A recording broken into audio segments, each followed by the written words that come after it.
Speaking of internal divisions, the Republican Party in the House, it looks like Liz Cheney, the #3 in House leadership on the Republican side, is no longer going to hold that position. What is this debate about? Yeah, look, it's incredible. So Liz Cheney is saying exactly what Kevin McCarthy said the day of the insurrection.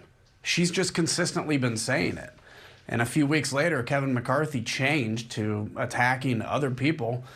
And so I think what the reality is as a party, we have to have an internal look and a full accounting as to what led to January 6th. I mean, right now, it's basically the Titanic. We're like, you know, in the middle of this slow sink, we have a band playing on the deck telling everybody it's fine.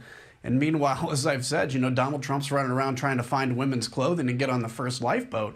And I think there's a few of us that are just saying, guys, this is not good, not just for the future of the party, but this is not good for the future of this country. We're 4 months after January 6th, an insurrection, something that was unthinkable in this country. And the message from the people that want to get rid of Liz Cheney is to say, it's just time to focus on the future and move on. Like this was 10 years ago, and we've been obsessed about it since. It's been 4 months, and we have so many people, including our leadership in the party, that has not admitted that this is what it is, which was an insurrection led by the President of the United States, well deserving of a full accounting from Republicans. But if you are a leader of a party and 70% of the members of your party think the last election was stolen, though they're wrong about that, you're a leader of that party. You can't change the party you're the leader of. So why should a person be a leader of a party that is fundamentally at odds with what Liz Cheney believes? Because truth matters. Right now, and we have to look and understand why. You know, yes, 70% of the base believes that the election was stolen because they've been told it was. They've been told by the President of the United States. They've been told in many cases by Republican leaders, or at least Republican leaders in the least have not countered it on something so vastly crazy as the election is stolen. You know, and this is why you have this real battle right now in the party. This idea of let's just put our differences aside and be unified. You cannot unify truth with lies. The lie is that the election was stolen. The truth is Joe Biden beat Donald Trump. And I'm sorry that 74 million people voted for Donald Trump.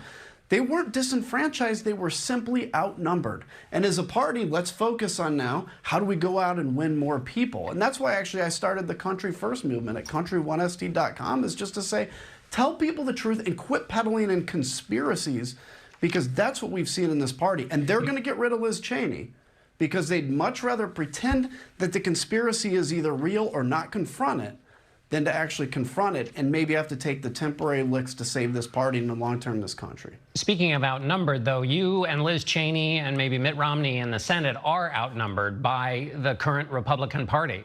It is Donald Trump's Republican Party. The numbers are on their side. So why stay in it?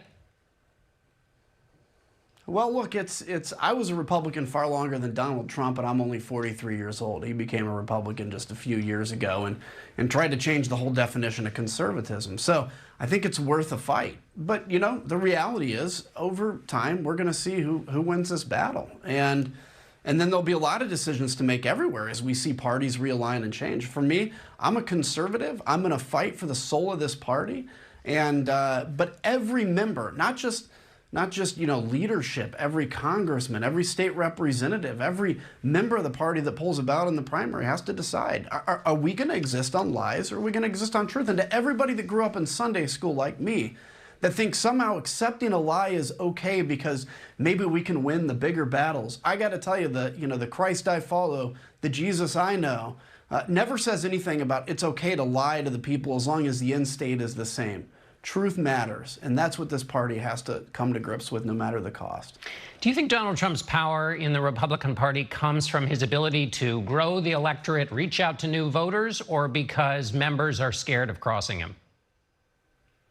I think it's the latter. I think at the beginning, look, he was able to reach to a sector that we should naturally win, people that are struggling to make ends meet. We also lost a lot of people in that process. But Donald Trump was done after January 6th. When Kevin McCarthy said, you know, this is Donald Trump's fault, make no mistake, he was done. He was sulking away to Mar-a-Lago, didn't even go to the inauguration. And 2 weeks later, when you look at the financial side of it, and you look at the fact there's an election in 2 years and we want the majority, Kevin McCarthy went, and so did Steve Scalise, and they put the paddles on Donald Trump and resurrected him in the party. And everybody after that became scared to death of who Donald Trump was again. And that's what empowered him. And everybody went quiet. That's why the Country First movement I started, country1st.com, is trying to push back, because we have to fight for the soul of this party and country. All right, Adam Kinzinger, the fight continues. Thank you so much for being with us.